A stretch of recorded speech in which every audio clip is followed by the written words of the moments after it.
اعوذ باللہ من الشیطان الرجیم بسم اللہ الرحمن الرحیم السلام علیکم ورحمۃ اللہ وبرکاتہ۔ عزیزان محترم، آج ماہ مبارک رمضان کی 19 تاریخ ہے اور قصہ ٹی وی کی جانب سے اس پروگرام میں 19ویں دن کی دعا کی تلاوت اور اس کی مختصر سی وضاحت کے سلسلے میں آپ کی خدمت میں حاضر ہوں۔ جیسا کہ آپ جانتے ہیں، آج وہ مصیبت کا دن ہے اہل بیت کے گھرانے پر۔ ایک ایک فرد اہل بیت کا اس وقت غمگین دکھائی دے رہا ہے۔ تاریخ میں ملتا ہے کہ آج کی شب میرا مولا اپنی بیٹی ام کلثوم کے گھر میں مہمان، اور پوری رات علی بن ابی طالب نے بیداری میں گزاری، عبادت پروردگار میں گزاری۔ ایک مرتبہ جناب ام کلثوم نے اپنے بابا سے آ کر پوچھا، بابا آپ سوتے کیوں نہیں ہیں، آرام کیوں نہیں کرتے؟ تو میرے مولا نے فرمایا، بیٹا انی مقتول لو قد اصبحت، بیٹا آج مجھ پر ضربت ماری جائے گی، آج کی یہ ضربت میری شہادت پر منجر ہوگی۔ ہاں عزیزو، کچھ ہی دیر کے بعد ایک اشق الاولین والآخرین ملعون شخص نے علی کے سر پر ضربت ماری، اور تاریخ نے وہ جملے نقل کیے کہ ایک مرتبہ محراب مسجد کوفہ میں یہ جملے گونج رہے تھے، بسم اللہ و باللہ و علی ملت رسول اللہ فزت و رب الکعبہ۔ ایک طرف یہ جملے تھے اور دوسری طرف آسمان سے یہ آوازیں گونج رہی تھیں، تحدمت واللہ ارکان الہدا وانتمست علامت تقا قتل ابن ام رسول اللہ۔ عزیزان محترم، اس عظیم مصیبت کی آپ سب کو تعزیت و تسلیت پیش کرتا ہوں۔ آج کی یہ نقل ہونے والی دعا، بسم اللہ الرحمن الرحیم۔ اللہم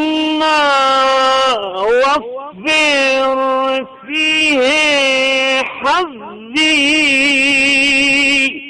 من برکاتہ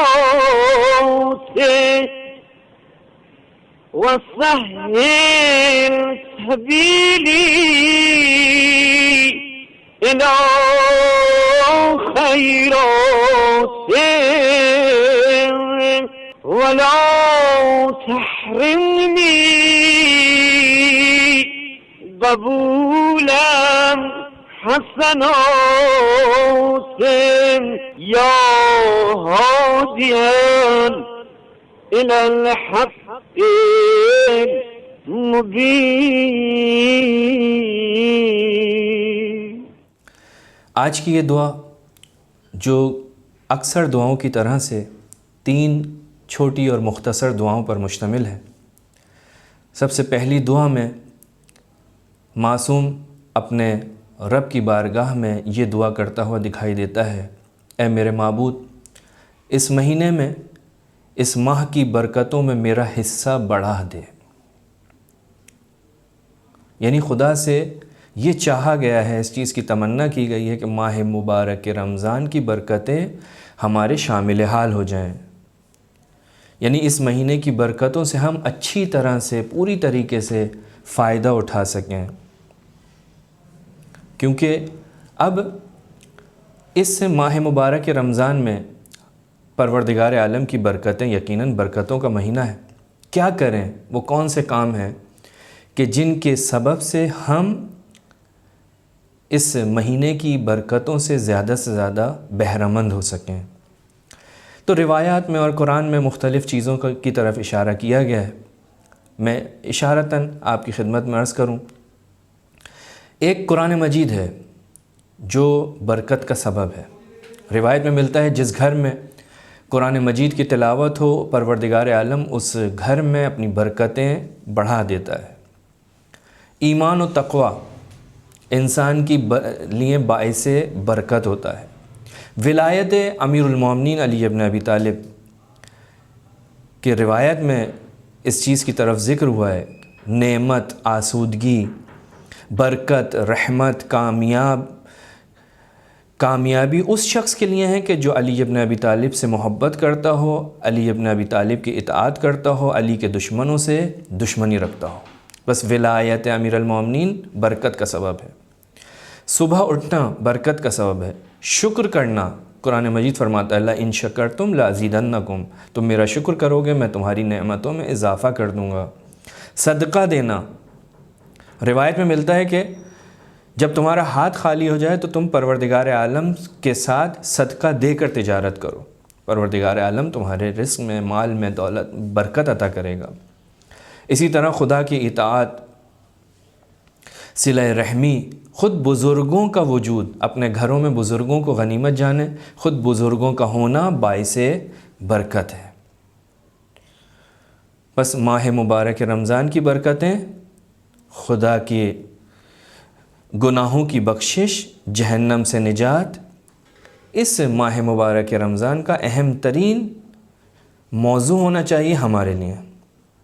جب یہ برکتیں ہوں گی تو ان برکتوں کے ساتھ ہمارے گناہ بخش دیے جائیں اور ہم جہنم سے نجات حاصل کر لیں۔ اس کے بعد فرمایا وَسَحَّ السَّبِيلِ إِلَى خَيْرَاتِ، پروردگارہ اس کی بھلائیوں کے لیے میرا راستہ آسان کر دے، اچھے اور نیک کام کرنا میرے لیے آسان ہو جائیں۔ یعنی پروردگار سے یہ کہا جا رہا ہے کہ اچھے کام میں کروں گا لیکن یہ کام کرنا میرے لیے آسان ہو جائے۔ یہ آسانی کون فراہم کرے گا؟ یہ پروردگار۔ جب حضرت موسیٰ فرعون کے سامنے جا رہے ہیں تو کیا فرماتے ہیں؟ وَيَسِّرْ لِي أَمْرِي، پروردگارہ یہ امر میرے لیے آسان ہو جائے۔ اسی طرح سے اس دعا کے اندر بھی یہ دعا کی جا رہی ہے کہ اچھے کام کرنا ہمارے لیے آسان ہو جائے۔ اگرچہ یہ آسانی ہمارے شامل حال ہے اور اس ماہ مبارک رمضان میں پروردگار کی خاص عنایتیں ہیں، اگر اس کی طرف سے آسانی نہ ہو تو ہم بہت بڑی مشکل میں پڑ سکتے ہیں، کیونکہ ہمارے سامنے ایک ہمارا کھلا ہوا دشمن ہے جس کا نام شیطان ہے، ابلیس۔ شیطان کا کیا کام ہے؟ شیطان کا کام یہ ہے کہ وہ نیک کاموں کے سامنے آ کر کھڑا ہو جاتا ہے، ان کو مشکل بنا کر ہمارے لیے پیش کرتا ہے، اور وہ چیزیں جو اس کی مورد پسند ہیں، جو پروردگار سے ہمیں دوری کرنے پر مجبور کرتی ہیں، پروردگار سے ہماری دوری کا سبب بنتی ہیں، ان کو ہمارے لیے آسان کر کے پیش کرتا ہے۔ بس ہم یہاں دعا کرتے ہیں کہ پروردگارہ وہ نیک اعمال کو جو شیطان مشکل بناتا ہے ہمارے لیے، پروردگار وہ آسان کر دے۔ ماہ مبارک رمضان میں آپ کیا کریں؟ خیرات کا کام کریں، بھلائی کا کام کریں، گناہوں کو ترک کر دیں، عبادت کریں، صلہ رحمی کریں، واجبات مالی کی ادائیگی کریں۔ اور پھر اس کے بعد تیسرا فقرہ وَلَا تَحْرِمْنِي قبول حسنات، پروردگارہ اعمال صالح اور عبادت کرنا جو ہمارا کام ہے لیکن قبول کرنا تیرا کام ہے۔ بس اس دعا کے اندر کیا کہا گیا؟ کہ میری نیکیوں کی قبولیت سے مجھے محروم نہ کر۔ کام ہمارا ہے لیکن قبول کرنا اس کا کام ہے، ہم نے صرف ان کاموں کو انجام دینا ہے۔ کیوں؟ کیونکہ ممکن ہے کہ ہم کوئی کام کریں اور وہ مورد قبول پروردگار واقع نہ ہو، مثلا اس کے اندر وہ شائستگی نہ پائی جاتی ہو کہ وہ پروردگار عالم اس عمل کو قبول کرے، مثلا اخلاص کے ساتھ نہ ہو، یا ایسے اعمال انجام دیں جو اس عبادت کی قبولیت میں رکاوٹ بن جائیں، جیسے غیبت کرنا، یا کسی شخص کے پاس اگر ایمان کی طاقت نہ ہو تو اس کا عمل قبول نہیں ہوتا، کسی کے پاس ولایت اہل بیت نہ ہو اس کا عمل قبول نہیں ہوتا، تقوی کا نہ ہونا، لوگوں کا حق ادا نہ کرنا، انسان کا اخلاق کا اچھا نہ ہونا، یہ وہ اعمال ہیں کہ جو دوسرے اعمال کی قبولیت میں رکاوٹ بنتے ہیں۔ لہٰذا دعا کی کہ پروردگارہ میری نیکیوں کی قبولیت سے مجھے محروم نہ کر، بس میں ایسے کاموں کا مرتکب نہ ہوں کہ جو اس چیز کا سبب بنے۔ یا ہادین الی الحق المبین، اے روشن حق کی طرف ہدایت کرنے والے، یقیناً وہ ذات ہے کہ جس نے کہا انا ہدیناہ السبیل اما شاکرا و اما کفورا۔ پروردگارہ ہماری بھی روشن حق کی طرف رہنمائی فرما۔ وآخر الدعوانا ان الحمد للہ رب العالمین۔